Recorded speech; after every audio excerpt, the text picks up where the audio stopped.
नमस्कार दोस्तों, मेरा नाम निरंजन है। स्वागत करता हूं आपके अपने YouTube channel CGPSC dream academy पर। दोस्तों, जैसे कि आप जान रहे हैं, छत्तीसगढ़ इतिहास का मैं सीरीज लेकर आया हूं। यह जो सीरीज है आपके एग्जाम के लिए बहुत ही इंपॉर्टेंट है। आपको पता होगा कि आने वाले समय में CG व्यापम का बहुत सारे एग्जाम आने वाला है, जिसमें प्रमुख रूप से जो है आबकारी आरक्षक, पुलिस आरक्षक, फॉरेस्ट गार्ड, ठीक है, प्रयोगशाला परिचायक, तो ये सारा के सारे एग्जाम जो है आपको आने वाले समय में देखने को मिलेगा। तो इसी को ध्यान में रखते हुए मैं जो है आपके सामने जो है रिवीजन वीडियो लेकर आया हूँ। यह वीडियो जो है प्रीवियस ईयर के क्वेश्चन पर आधारित रहेगा, ठीक है। यदि आप पढ़ चुके हैं तो यह वीडियो जो है आपके रिवीजन के लिए बहुत इंपॉर्टेंट साबित होने वाला है। तो दोस्तों, वीडियो पे आप अंत तक बने रहेंगे, ठीक है। और यदि आप पहला वीडियो नहीं देखे हैं तो इसका पहला वीडियो जरूर देख लीजिए, आपको यह हमारे यूट्यूब चैनल पर मिल जाएगा, ठीक है। और साथ ही साथ इसका लिंक जो है आपको डिस्क्रिप्शन पे भी दे दूंगा, ठीक है, वहां से भी आप देख सकते हैं। तो चलिए दोस्तों, वीडियो को शुरू करते हैं। देखिए, पहला क्वेश्चन है, पाषाण घेरों के अवशेष राज्य के किस जिलों में प्राप्त हुआ है, ठीक है।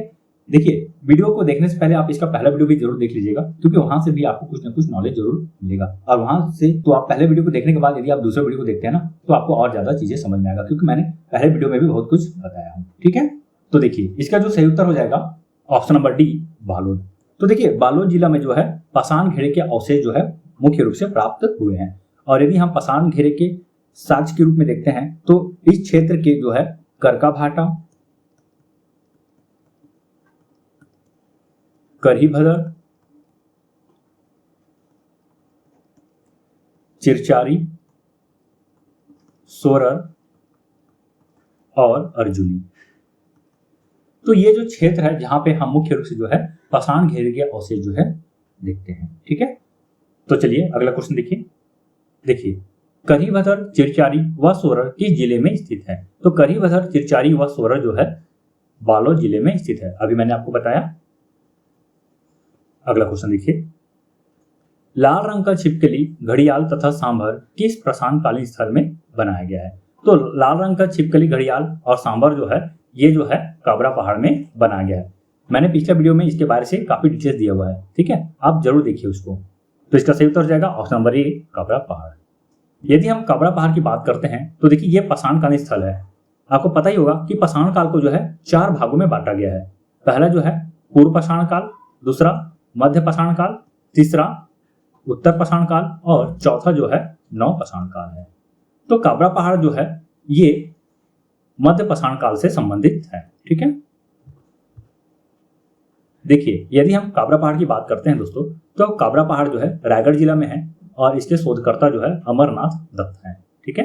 ये जो काबरा पहाड़ है ये गजमार पहाड़ी पर स्थित है। देखिए, यदि हम शैलचित्र की बात करते हैं तो शैलचित्र में लाल रंग की छिपकली, घड़ियाल, सांभर तथा पंक्तिबद्ध मानव समूह के शैलचित्र है। साथ ही साथ गेरुआ रंग के कछुआ, घोड़ा, हिरन एवं जंगली भैंसा का विशाल शैलचित्र इस गुफा में है। एक मानव का वर्गाकार शैलचित्र जिस पर अनेक लहरदार पंक्तियां हैं, बाघ से घबराए हुए मानव का शैलचित्र विद्यमान है। तो ये प्रमुख शैलचित्र है जो हमें काबरा पहाड़ में देखने को मिलता है। यदि हम औजार की बात करते हैं, जिसमें जो है लंबे फलक एवं अर्धचंद्राकार वाले लघु पाषाण औजार है, ल्यूनेट, ट्रेपेज, चकमक पत्थर के सूक्ष्म उपकरण यहाँ विद्यमान है, ठीक है। तो सबसे ज्यादा जो है यहाँ से जो है यदि हम काबरा पहाड़ की बात करते हैं तो शैलचित्र से संबंधित जो है क्वेश्चन पूछा जाता है, ठीक। तो इसे भी आप ध्यान रखिए। अगला क्वेश्चन देखिए, इनमें से कौन सा स्थल रायगढ़ जिले में स्थित है? तो रायगढ़ जिले में कौन सा स्थल स्थित है? ऑप्शन में देखिए, बसनाझार, ओंगना, कर्मागढ़, गिद्धा, लेखाभाड़ा। तो देखिए, ये पांचों का पांचों स्थल जो है रायगढ़ जिले से संबंधित है। तो इसका जो सही उत्तर हो जाएगा ऑप्शन नंबर डी, सभी सत्य है। अगला क्वेश्चन देखिए, रामायण काल में बस्तर क्षेत्र को किस नाम से जाना जाता था? तो यदि हम रामायण काल की बात करते हैं तो देखिए, रामायण काल में बस्तर को जो है दंडकारण्य के नाम से जाना जाता था। इसका सही उत्तर हो जाएगा ऑप्शन नंबर डी, दंडकारण्य। देखिए, विभिन्न कालखंडों में दक्षिण कौशल एवं बस्तर का नामकरण हुआ है। यदि हम वैदिक काल की बात करते हैं तो वैदिक काल में छत्तीसगढ़ का कोई उल्लेख नहीं है, ठीक है। इससे संबंधित क्वेश्चन मैंने पहले वीडियो में भी दिखाया आपको। वही यदि हम बस्तर क्षेत्र की बात करते हैं तो बस्तर क्षेत्र को जो है वैदिक काल में दक्षिण दिक कहा गया है। देखिए, ये 2020 के एग्जाम में पूछा गया है, ठीक है। तो इंपॉर्टेंट है। देखिए, मैं यहाँ पे इस तरह का साक्ष्य आपके सामने लेकर आता हूँ ताकि जो चीजों को आप समझ पाए, ठीक, कि कितना हमें पढ़ना ज्यादा जरूरी है। देखिए, यदि हम रामायण काल की बात करते हैं तो रामायण काल में मध्य छत्तीसगढ़ को जो है दक्षिण कौशल कहा जाता था, वही बस्तर क्षेत्र को दंडकारण्य कहा जाता था। महाभारत काल में प्राग कौशल और बस्तर क्षेत्र को कांतर। सातवाहन काल में जो है अधिष्ठी है ना, मिस्र यात्री तालमी के अनुसार। अब बस्तर क्षेत्र का कोई जिक्र नहीं है। गुप्त काल की हम बात करते हैं तो मध्य छत्तीसगढ़ को दक्षिणापथ या कौशल कहा जाता था। ध्यान रखिएगा, रामायण में दक्षिण कौशल और गुप्त काल में जो है कौशल कहा जाता है। वही बस्तर क्षेत्र को जो है महाकांतर कहा गया है। मुगल काल में मध्य छत्तीसगढ़ को जो है रतनपुर नाम दिया गया है। देखिए ये एग्जाम में आया हुआ क्वेश्चन है 2021 में। वही बस्तर क्षेत्र का कोई जिक्र नहीं है। चलिए अगला क्वेश्चन देखिए, सरगुजा जिला में स्थित रामायण कालीन स्थल है। यदि हम सरगुजा जिला की बात करते हैं तो सरगुजा जिला में जो है ना लक्ष्मण बेंगरा और रामगढ़, ये दोनों का दोनों क्षेत्र हमें देखने को मिलता है। वही खरौद की बात करते हैं तो खरौद जो है ये जो है जांजगीर चांपा जिला में है। वही सिहावा पर्वत की बात करते हैं तो सिहावा पर्वत जो है धमतरी जिला से संबंधित है। तो इसका जो सही उत्तर हो जाएगा 1 और 3। ठीक, अगला क्वेश्चन देखिए, खरौद किस जिले में स्थित है? तो अभी मैंने आपको बताया जांजगीर चांपा जिले में स्थित है। तो ऑप्शन नंबर 1 जो है इसका सही उत्तर हो जाएगा। अगला क्वेश्चन, तुरतुरिया किस ऋषि का तपोस्थल है? यदि हम तुरतुरिया की बात करते हैं देखिए तो तुरतुरिया जो है ऋषि वाल्मीकि का तपोस्थल है। यदि हम तुरतुरिया की बात करते हैं तो देखिए तुरतुरिया जो है ये बलौदाबाजार जिला में स्थित है। बलौदाबाजार भाटापारा जिला में स्थित है। और इस तुरतुरिया स्थल की बात करते हैं तो यहां जो है बारनवापारा अभयारण्य है। ठीक है, बारनवापारा अभयारण्य हम यहाँ पे देखते हैं। और यहाँ पे सबसे इंपॉर्टेंट जो है लव और कुश का जो है यहाँ जन्म हुआ है। तो तुरतुरिया जो है ऋषि वाल्मीकि से संबंधित है, लव कुश का जन्म स्थल है और यह जो है बारनवापारा अभयारण्य में स्थित है। ठीक है, जिला की बात करें तो बलौदाबाजार भाटापारा जिला है। अगला क्वेश्चन देखिए, महाभारत में अर्जुन के पुत्र भब्रुवाहन की राजधानी थी। तो अर्जुन के पुत्र जो है भब्रुवाहन की यदि हम राजधानी की बात करते हैं तो इसका सही उत्तर हो जाएगा ऑप्शन नंबर डी सिरपुर। देखिए महाभारत कालीन स्थल की बात करते हैं तो महाभारत कालीन स्थल में रतनपुर, आरंग, खल्लारी, सिरपुर और गुंजी है। ठीक है, ध्यान रखिएगा। यदि हम रतनपुर के प्राचीन नाम की बात करते हैं तो ये मणिपुर या रत्नावली है। आरंग का प्राचीन नाम भांडेर, खल्लारी का प्राचीन नाम खलवाटिका, सिरपुर का प्राचीन नाम चिंद्राजपुर, गुंजी का प्राचीन नाम ऋषभ तीर्थ है। जिला आपको पता ही होगा। तो इसमें विशेष क्या है ये समझिएगा। यदि हम रतनपुर की बात करते हैं तो ये मोर ध्वज एवं उसके पुत्र ताम्रध्वज की राजधानी है। आरंग का संबंध जो है मोर ध्वज की कथा से है। खल्लारी यहाँ जो है लाक्षागिरी भीम के पदचिन्ह प्राप्त हुए हैं। सिरपुर अर्जुन के पुत्र भब्रुवाहन की राजधानी है। गुंजी जो है महाभारत के वन पर्व में वर्णित है। तो ये भी पूछा गया एग्जाम में, ध्यान रखिएगा। ठीक, अगला क्वेश्चन देखिए, किस बौद्ध ग्रंथ के अनुसार महात्मा बुद्ध दक्षिण कौशल की यात्रा पर आए थे? तो महात्मा बुद्ध जो है दक्षिण कौशल की यात्रा पर आए थे, इसका जो साक्ष्य जो है हमें बौद्ध ग्रंथ अवदान शतक से प्राप्त होती है। अगला क्वेश्चन, महाजनपद काल में इनमें से किस चीनी यात्री ने छत्तीसगढ़ का यात्रा किया था? तो यदि हम चीनी यात्री की बात करते हैं तो छत्तीसगढ़ में आने वाले जो है वैनसॉन्ग है। वैनसॉन्ग जो है छत्तीसगढ़ में 639 ईस्वी में आए थे। ठीक है, ध्यान रखेंगे। इस समय जो है इनका जो रचना था सी युकी, और सी युकी में जो है इन्होंने छत्तीसगढ़ को क्यासलो कहा गया है। ठीक है, यदि हम वैनसॉन्ग की बात करते हैं तो वैनसॉन्ग जो है छत्तीसगढ़ यात्रा पर आए थे और छत्तीसगढ़ के सिरपुर और मल्हार क्षेत्र में इन्होंने मुख्य रूप से यात्रा की है। अगला क्वेश्चन, छत्तीसगढ़ में मौर्यकालीन सिक्के इनमें से कहां प्राप्त हुआ है? यदि हम मौर्यकालीन सिक्का की बात करते हैं तो मौर्यकालीन सिक्का जो है ठठारी से प्राप्त हुआ है। ठीक, यदि हम और मौर्यकालीन सिक्का की बात करते हैं तो देखिए मौर्यकालीन सिक्का जो है अकलतरा, ठठारी, बार, ये 3 स्थान से प्राप्त हुआ है। ठीक, ध्यान रखिएगा। अकलतरा, ठठारी, बार। यदि हम अकलतरा की बात करते हैं तो ये जांजगीर चांपा में है, ठठारी शक्ति जिला में है, बार सारंगढ़ जिला में है। इसके साथ ही साथ रायपुर के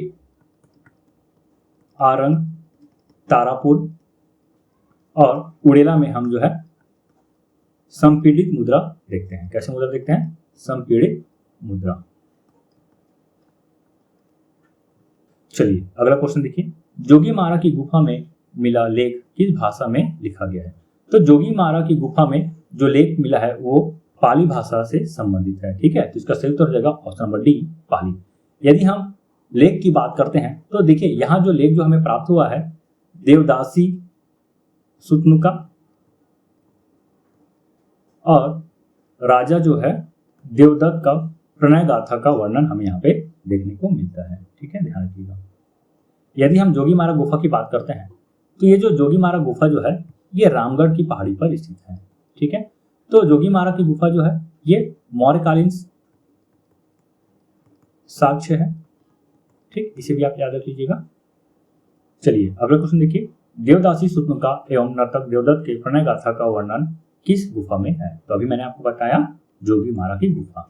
यदि हम सीता बेंगरा की गुफा की बात करते हैं तो ये जो सीता बेंगरा की गुफा है ये भी मौर्यकालीन साक्ष्य है। ठीक है, तो मौर्यकालीन साक्ष्य है, यह जो है प्राचीन नाट्यशाला है।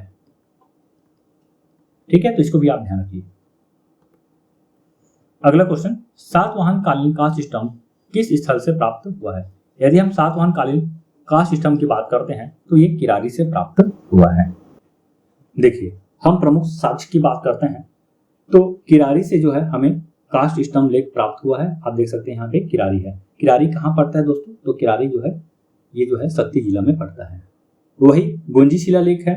बालपुर से राजा अपिलक की मुद्रा प्राप्त होती है। मल्हार से राजा अपिलक की मुद्रा प्राप्त होती है। चकरबेड़ा रोमकालीन स्वर्ण मुद्राएं है। घोड़ीखाल विष्णु जी की प्रतिमा है। इस आगे सारा हमने डील भी कर चुके हैं। ठीक है, आप यहाँ पे चित्र में देख सकते हैं ये जो है कास्ट स्तंभ लेख है। अगला क्वेश्चन देखिए, ऋषभ तीर्थ से प्राप्त शिलालेख में किस शासक का उल्लेख है? यदि हम ऋषभ तीर्थ से प्राप्त शिलालेख की बात करते हैं तो यहाँ जो है कुमार वरदत्त श्री से संबंधित उल्लेख है। ठीक है, यदि हम ऋषभ तीर्थ की बात करते हैं तो देखिए ये जो ऋषभ तीर्थ स्थल जो है ये दमोदहरा, ध्यान रखिएगा, दमोदहरा जो कि शक्ति जिला में पड़ता है, यहां से संबंधित है। ऋषभ तीर्थ जो है यहां ऋषभ देव का मंदिर है। ठीक है, साथ ही साथ हमें इस स्थल से जो प्राप्त शिलालेख है, इस शिलालेख में जो है कुमार वरदत्त श्री के गौदान का उल्लेख हमें मिलता है। ध्यान रखिएगा, गौदान का उल्लेख मिलता है और यह जो है हजार गौदान जो है 2 बार किए हैं और इसके पीछे जो इनका जो कारण है अपना आयु को बढ़ाना है। ठीक है, तो अपने आयु को बढ़ाने के लिए जो है कुमार वरदत्त श्री जो है हजार गाय जो है 2 बार दान करते हैं। ठीक, ऋषभ तीर्थ जो है यहाँ पे ऋषभ देव का मंदिर है जो कि शक्ति जिला में पड़ता है। चलिए अगला क्वेश्चन देखते हैं, छत्तीसगढ़ में कनिष्क का सिक्का कहाँ प्राप्त हुआ है? तो छत्तीसगढ़ में कनिष्क का सिक्का जो है खरसिया से प्राप्त हुआ है। यदि हम खरसिया की बात करते हैं तो यह जो है रायगढ़ जिला में पड़ता है। देखिए कुषाण वंश, कुषाण वंश के बारे में मैंने आपको पिछले वीडियो में बताया है। फिर से देखिए, कुषाण काल का जो यहाँ जो सत्ता है अल्पकालीन रहा है। यहाँ कुषाण कालीन जो है विक्रमादित्य व कनिष्क सिक्का प्राप्त हुआ है और इन्हीं दो शासक का जानकारी हमें यहाँ से प्राप्त होता है। तो यहाँ जो प्राप्त साक्ष्य है वो रायगढ़ के तेलीकोटा से प्राप्त साक्ष्य है जहाँ पे कुषाण कालीन स्वर्ण सिक्के प्राप्त हुए हैं। वही बिलासपुर के झाझापुरी पेंडरवा से जो है कुषाण कालीन तांबे के सिक्के प्राप्त हुए हैं। कोरबा से जो है कुषाण कालीन तांबे के सिक्के प्राप्त हुए हैं। ठीक है, तो हमारा प्रश्न में था कुषाण कालीन जो सिक्के जो प्राप्त हुए हैं कहाँ से हुए हैं, तो वह है तेलीकोटा खरसिया। ठीक है, यहाँ जो है स्वर्ण सिक्के प्राप्त हुए हैं। साथ ही साथ बिलासपुर और कोरबा से जो है तांबे के सिक्के प्राप्त हुए हैं। देखिए ये जो क्वेश्चन है तांबे के सिक्के वाले, ये एग्जाम में वाकाटक वंश के राजाओं की प्रथम राजधानी थी। यदि हम वाकाटक वंश के राजाओं की प्रथम राजधानी की बात करते हैं तो यह है नंदीवर्धन जो कि महाराष्ट्र में पड़ता है। ठीक है, और छत्तीसगढ़ में यदि हम प्रथम शासक की बात करते हैं, ठीक, तो प्रथम शासक के तौर पे हमें जो है प्रवरसेन प्रथम जो है मिलता है। प्रवरसेन प्रथम जो कि विंध्य शक्ति का पुत्र है। ठीक है, तो ध्यान रखिएगा, विंध्य शक्ति का पुत्र प्रवरसेन प्रथम का जो है साक्ष्य हमें यहाँ पे मिलता है। यह यहाँ के प्रथम शासक है और वाकाटक वंश का जो प्रथम राजधानी जो है वो है नंदीवर्धन महाराष्ट्र में है। तो वाकाटक वंश जो है नंदीवर्धन में रहकर जो है छत्तीसगढ़ में शासन किए हैं। अगला क्वेश्चन देखिए, समुद्रगुप्त द्वारा पराजित वाकाटक नरेश कौन है? तो यदि हम समुद्रगुप्त द्वारा पराजित वाकाटक नरेश की बात करते हैं तो ये है महेंद्र सेन। ठीक है, यह माना जाता है कि जो महेंद्र है वो वाकटक वंश से संबंधित रहे हैं। ठीक है, हालांकि इसका कोई खास साक्ष्य नहीं मिलता है, लेकिन मान्यता के अनुसार जो है इन्हें महेंद्र सेन माना गया है। तो इसलिए जो है महेंद्र सेन जो है वाकटक नरेश कहा जा रहा है। देखिए अगला क्वेश्चन, वाकटक नरेशों को छत्तीसगढ़ के किस वंश के शासकों से संघर्ष करना पड़ा? तो यदि हम वाकटक नरेश की बात करते हैं तो ये जो है मुख्य रूप से नल वंश के शासकों से जो है इन्हें संघर्ष करना पड़ा है। ठीक है, देखिए यहाँ पे जो है ना हम वाकटक और नल वंश के बीच जो है हम यहाँ पे संघर्ष को देखते हैं। ठीक है, तो ये दो वंश जो है प्रमुख रूप से आपस में सत्ता के लिए संघर्ष किए हैं। यदि हम बात करते हैं वाकटक नरेश का, तो वाकटक नरेश में देखिए महेंद्र जो है और नल वंश के शासक जो है वैगराज, तो ये दोनों को जो पराजित करने वाले जो है गुप्त वंशीय शासक जो है समुद्रगुप्त है। ये आपको पता होगा पहले से। ठीक है, और यदि हम बात करते हैं वाकटक और नरेश के बीच सत्ता के लिए संघर्ष का, तो सबसे पहले जो है भवदत्त वर्मा जो है नरेंद्र सेन को पराजित करते हैं। तो भवदत्त वर्मा नरेंद्र सेन को पराजित करते हैं और नंदीवर्धन को जो है पूरी तरह से तहस नहस कर देते हैं। वही हम बात करते हैं उसके अगला शासक का वाकटक के पृथ्वी सेन। तो पृथ्वी सेन जो है अर्थपति भट्टारक को पराजित करते हैं और अर्थपति भट्टारक को पराजित करने के साथ ही साथ इसकी राजधानी जो है पुष्करी को जो है तहस नहस कर देते हैं। इसी प्रकार इसके बाद जो है स्कंद वर्मन जो है ये देवसेन को जो है पराजित करते हैं। ठीक है, तो इस तरह से जो है वाकटक और नल वंश के बीच जो है हम यहाँ पे सत्ता संघर्ष को देखते हैं। चलिए अगला क्वेश्चन देखिए, भवदत्त वर्मा ने किस वाकटक नरेश को पराजित किया है? तो अभी मैंने आपको बताया कि भवदत्त वर्मा जो है ये नरेंद्र सेन को पराजित करते हैं। नंबर बी जो है इसका सही उत्तर होगा। अगला क्वेश्चन देखिए, चंद्रगुप्त की बेटी प्रभावती से किस वाकटक नरेश ने विवाह किया था? तो चंद्रगुप्त की बेटी प्रभावती से जो है वाकटक नरेश जो है रुद्रसेन का जो है विवाह हुआ था। ठीक, यदि हम महेंद्र सेन की बात करते हैं, देखिए समझिएगा, तो महेंद्र सेन को जो है पराजित करने वाले जो है ये समुद्रगुप्त हैं। तो इस तरह से इसका संबंध बनता है समुद्रगुप्त, और नरेंद्र सेन को जो है पराजित करने वाले जो है ये है भवदत्त वर्मा। और यदि हम प्रवर सेन की बात करते हैं तो देखिए प्रवर सेन द्वितीय के दरबार में जो है महाकवि कालिदास आए थे। तो इस तरह से ये इंपॉर्टेंट है, ध्यान रखिएगा। लेकिन क्वेश्चन में बोला गया है चंद्रगुप्त की बेटी प्रभावती से किस वाकटक नरेश ने विवाह किया था? तो रुद्रसेन हो जाएगा सही उत्तर। ठीक है, बाकी यहाँ पे प्रवर सेन का संबंध जो है यहाँ जो है महाकवि कालिदास आए थे इसके शासन काल में। नरेंद्र सेन को जो है भवदत्त वर्मा नरवंशी शासक पराजित किए थे और महेंद्र सेन को समुद्रगुप्त जो है पराजित किए थे। ठीक है, चलिए अगला क्वेश्चन देखिए, वैदिक साहित्य में नर्मदा नदी का उल्लेख किस नाम से मिलता है? तो देखिए वैदिक साहित्य में नर्मदा नदी का उल्लेख जो है रेवा नदी के नाम पर मिलता है। अगला क्वेश्चन, रामायण काल में छत्तीसगढ़ को किस नाम से जाना जाता था? तो रामायण काल में जो है छत्तीसगढ़ को जो है दक्षिण कौशल के नाम से जाना जाता था। वही कौशल की बात करते हैं तो ये जो है गुप्त काल में जाना जाता था। ठीक है, देखिए मैंने आपको बताया यदि हम मध्य छत्तीसगढ़ यानी कि छत्तीसगढ़ की बात करते हैं तो वैदिक काल में इसका कोई जानकारी नहीं मिलता हमें। रामायण काल में दक्षिण कौशल कहा गया है, महाभारत काल में प्राग कौशल, सातवाहन काल में अधिष्ठी। ठीक है, मिश्र आदि टामी के अनुसार। गुप्त काल में दक्षिणापथ या कौशल, मुगल काल में रतनपुर। वही हम बस्तर क्षेत्र की बात करते हैं तो वैदिक काल में जो है बस्तर क्षेत्र को दक्षिण दिक कहा गया है, रामायण काल में दंडकारण्य कहा गया है, महाभारत काल में कांतार कहा गया है, सातवाहन काल में कोई जानकारी नहीं मिलता हमें, गुप्त काल में महाकांतर और मुगल काल में भी कोई जानकारी नहीं मिलता है। तो ये इंपॉर्टेंट है, इसे आप ध्यान रखिएगा। तो दोस्तों यहीं तक था हमारा वीडियो आपको कैसा लगा प्लीज कमेंट करके जरूर बताइएगा। वीडियो यदि आपको पसंद आता है तो वीडियो को जरूर लाइक कीजिएगा और चैनल पे नए हैं तो चैनल को सब्सक्राइब करना बिल्कुल मत भूलिएगा, क्योंकि इसी तरह वीडियो हम आपके सामने लेकर आते रहते हैं। मिलते हैं एक नई वीडियो के साथ, तब तक के लिए बाय बाय, मस्त रहिए, मस्त पढ़िए, धन्यवाद।